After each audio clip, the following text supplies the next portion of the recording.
les champs de Flandre, les courelicots ondulent, entre les croix, rang après rang, qui marquent notre place. Et dans le ciel, les alouettes, bravement, chantent encore et volent, à peine audibles dans le bruit des canons. Nous sommes les morts, il y a peu de jours. Nous vivions, sentions l'aube, voyions le couchant embrasé, aimions et étions aimés. Et maintenant, nous sommes étendus dans les champs de Flandre.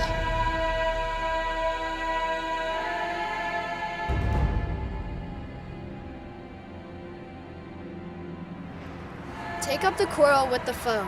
To you from failing hands we throw. The torch be yours, to hold it high.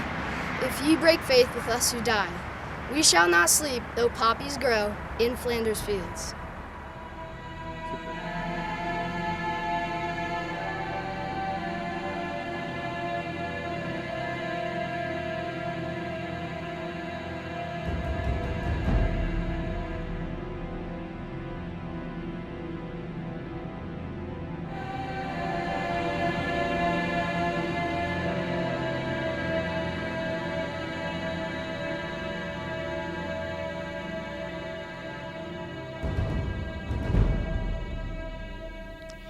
Un camarade de notre compagnie a brandi au-dessus de la tranchée un panneau avec l'inscription « Joyeux Noël ». Bientôt, les Anglais en firent de même. Un Anglais nous demanda, en criant, dans un allemand correct, si nous ne voulions pas emmener les morts qui gisaient entre les deux positions. Il y avait en ce moment-là entre 50 et 60 morts devant le secteur de notre compagnie.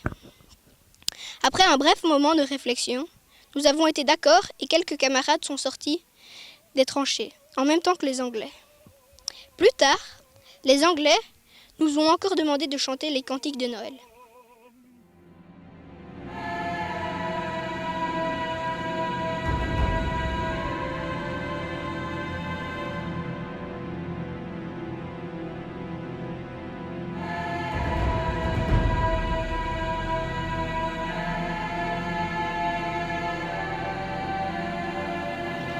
Ils sortirent de leurs tranchées et traversèrent sans armes avec des boîtes de cigares et des mots de circonstance.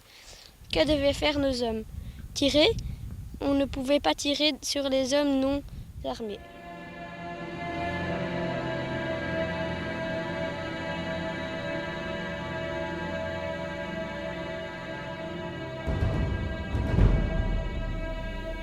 On pouvait voir des scènes cocasses.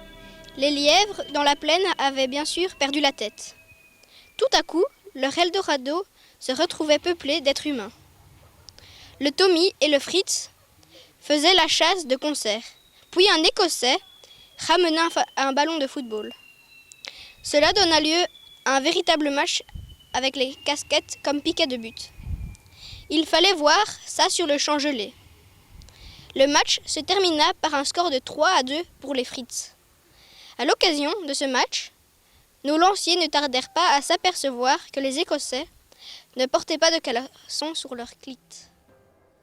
I am the one star that keeps burning so brightly. It is the last light to fade into the rising sun. One of the lads from our company waved a play card over the trench with the inscription Happy Christmas. Soon the British did the same. One Englishman called out to ask us in good German whether we wanted to take away the dead which lay between the two positions. At that point, there were about 50 and 60 dead in front of our company's sector. After a short pause for thought, we agreed, and some of our lads left the trenches at the same time as the British. Later, the British again asked us to sing Christmas carols. To fade into the rising sun. I'm with you whenever you tell my story for Le 16 avril 1917, à 6 heures du matin, commence la grande offensive commandée par le général Nivelle pour en finir avec l'interminable guerre des tranchées. Plus d'1 million d'hommes ont été rassemblés entre Soissons et Reims. Au nord de Berry-au-Bac, pour la première fois, du côté français, Des chars d'assaut appuient l'infanterie malgré une intense préparation d'artillerie. Les positions allemandes n'ont pas été détruites. Cet échec sanglant, dont la chanson de Craon, Adieu la vie, adieu l'amour, perpétue le souvenir, provoque au sein de l'armée française un important mouvement de désobéissance connu sous le nom de mutinerie. I will still be here as long as you hold me in your memory. Remember me. I am that Tout au long de l'année 1917, attaques et contre-attaques se succèdent au chemin des Dames. Fin octobre, la prise du fort de la Malmaison par les troupes françaises amène les Allemands à abandonner le plateau et à se retirer au nord de l'Ailette. Le 27 mai 1918, l'une des dernières offensives allemandes est lancée par le général Ludendorff au chemin des Dames. Les Allemands reprennent le plateau et arrivent sur la Marne en 3 jours seulement. Ce n'est qu'en octobre 1918 que Français et Italiens reviennent sur le chemin des Dames. you'll hear me call across the sky. As long as I still can reach out and touch you, and I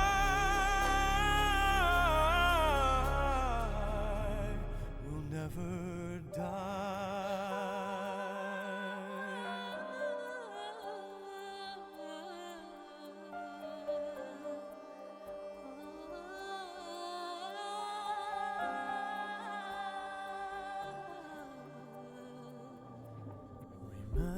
Remember, I'll never leave you if you will